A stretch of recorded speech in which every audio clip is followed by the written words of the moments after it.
This video is brought to you by patreon.com/worsttake. Get access to exclusive live streams and Discord servers, on-screen shoutouts, and early access to some videos when you join now. Help make sure that we can continue to make content like this by supporting the Patreon. Links are in the description down below.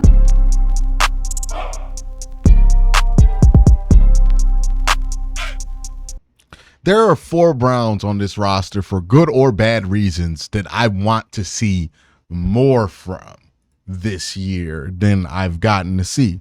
Some of them I want to see more from simply because I just want to see them on the field more. Some of them I want to see more from because I haven't seen what I was expecting to see out of these guys. So 4 Browns I want to see more from. Let's talk about all of them. First one is Mahmoud Diabate, and unfortunately, because of JOK's injury, we're probably going to be able to see Mahmoud be out there a lot more. Now, he's been intriguing from day one, even since he signed his undrafted free agent contract. He was not a normal undrafted free agent. So, for those of you who don't know, some players in the 6th or 7th round, once they get to the 6th or 7th round, they make a business decision with their agent to pull themselves not literally out the draft pool, but let it be known to teams that you should not draft me. I would rather be an undrafted free agent. If you draft me, I will not report. I'll make things difficult.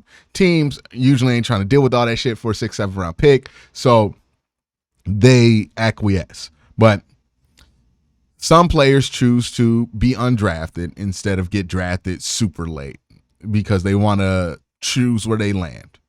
And Mahmoud Diabate, now I don't know what to extent he did that, but he was definitely a preferred undrafted free agent.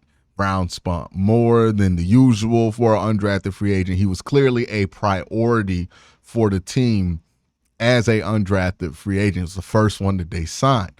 So it tells me that they viewed him more like a draft pick than an undrafted free agent, and they treated him as something that they've seen more of versus a draft pick than an undrafted free agent. The reason he's exciting is he has good instincts.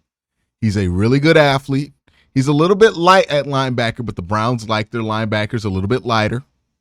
And he has that same kind of athletic ability, not the same, but similar athletic ability to what you saw out of JOK. Case in point, Mahmoud was pretty critical getting up in there and tackling Derrick Henry in the second half of this game once they lost JOK for the rest of the game. So that is what he brings to the table. I think he's a really good instinctual linebacker, a good athlete. I think he has some potential to be a difference maker in coverage. He has that twitch and that it about him when you watch him on film that gets you excited about the prospects of Diabate.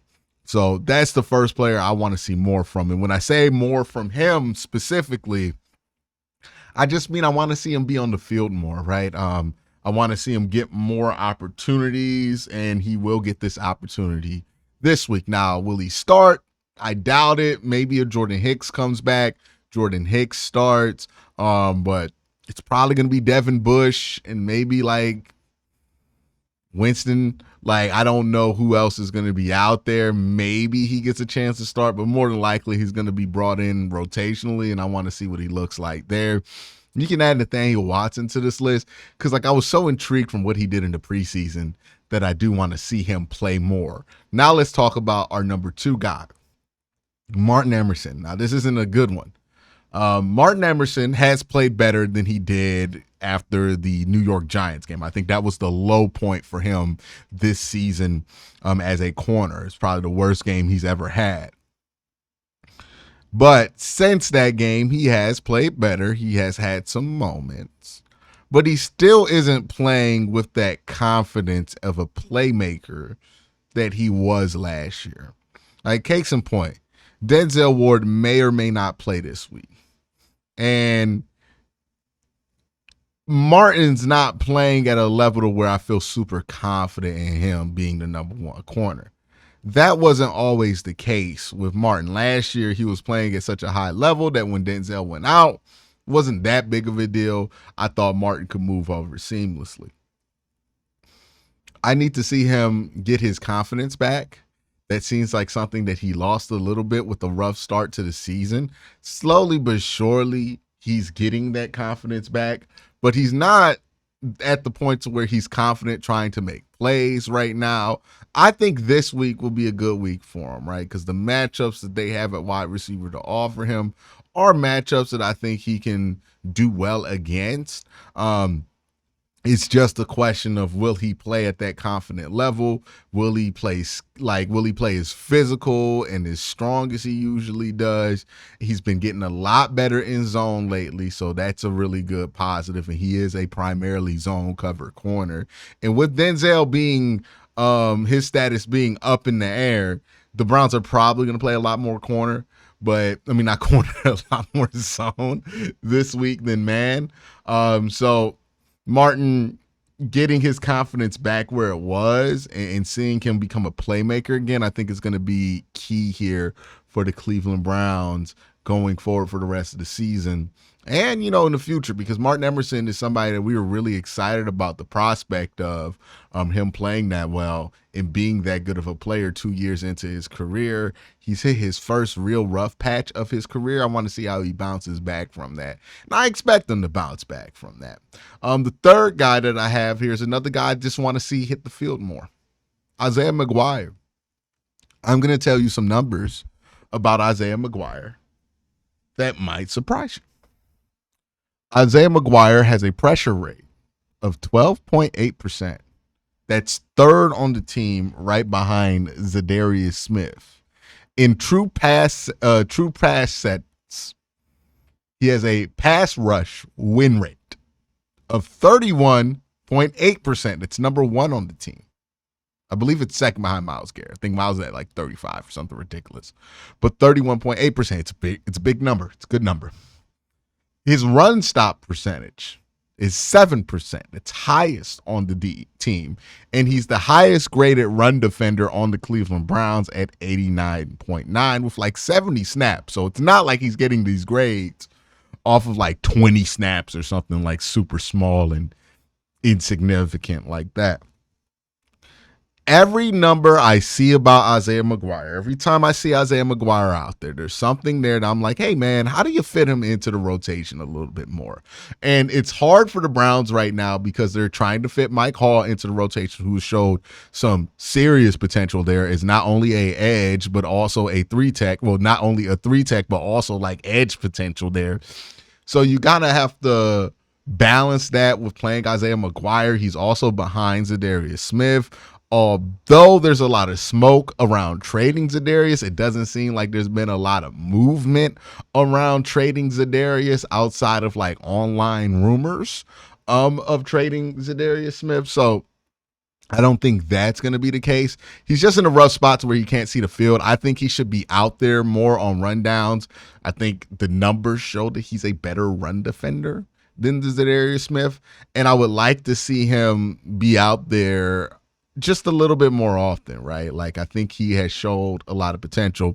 And I think this is something to where you're planting the seeds for next year when he does get to start opposite of Myles Garrett. A lot of us who aren't paying attention to the weeds like this are going to be surprised to see Isaiah McGuire step up and play as well as he has. But this is the seeds being planted to a larger tree for Isaiah McGuire. Like, if you're looking at Isaiah McGuire as a long-term project for the Cleveland Browns, right? A young draft pick. The seeds and the roots look good to bear a very good player, right? He hasn't played a ton, only 70 snaps, but that's not a nothing amount of snaps there. What he has done with those snaps is put up some pretty impressive numbers, and I think that's something to be excited for going forward. The last guy I want to talk about is Dawand Jones. Now, Dawand Jones is coming off of what visually looked like a fine week there. Now, the Pro Football Focus grades for him are all over the place. They were so low, quite frankly. Like, I watched the tape, and I didn't think Dawand was, like, amazing in this game, but the grade he got on Pro Football Focus this week was, like, 38. I did not see a 38 grade from DeJuan Jones when I watch the Browns on tape. Like usually if an offensive lineman is playing 38 bad, you notice it. Like it's undeniably bad. So I think the grading is a little bit off there on DeJuan Jones. Did he play spectacular last week at left tackle? No. In the run game, is he a bit of a liability because of his lack of not just mobility, but accuracy with his mobility?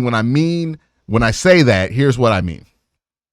When a tackle pulls or when a tackle has to get out in space, it is one thing to be able to be athletic enough to get your ass in front of the line of scrimmage where you need to block. That's one part of it that's important. The other part of it that's important is when you do pick your target on who you're going to block while you're running, can you hit your target?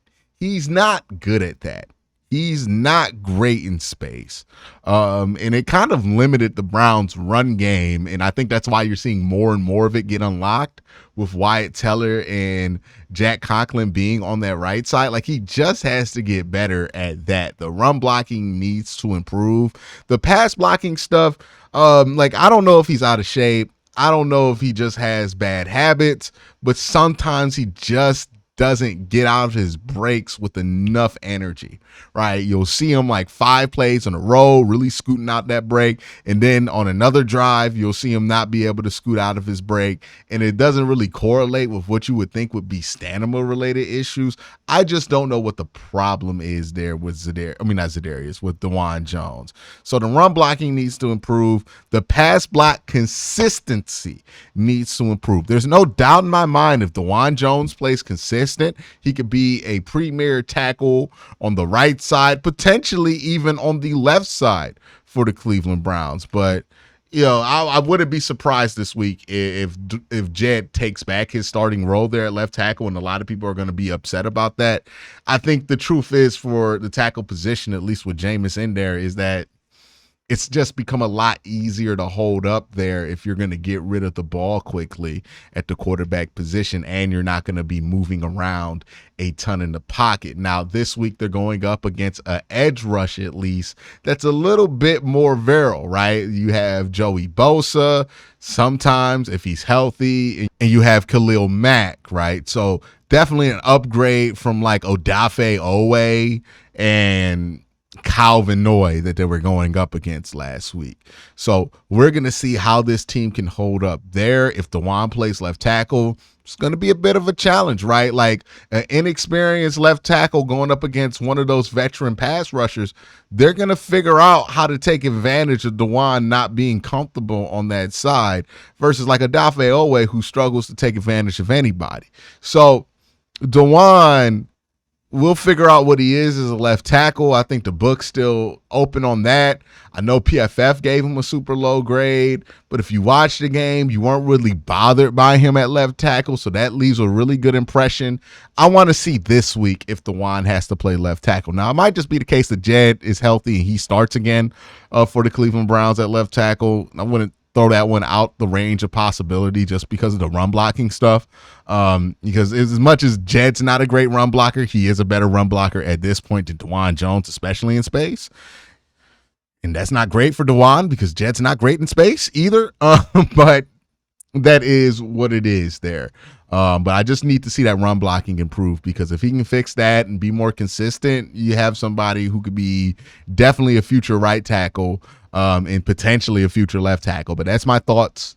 Let me know your thoughts in the comment section down below. Y'all have a great day. Have an even better night. Peace.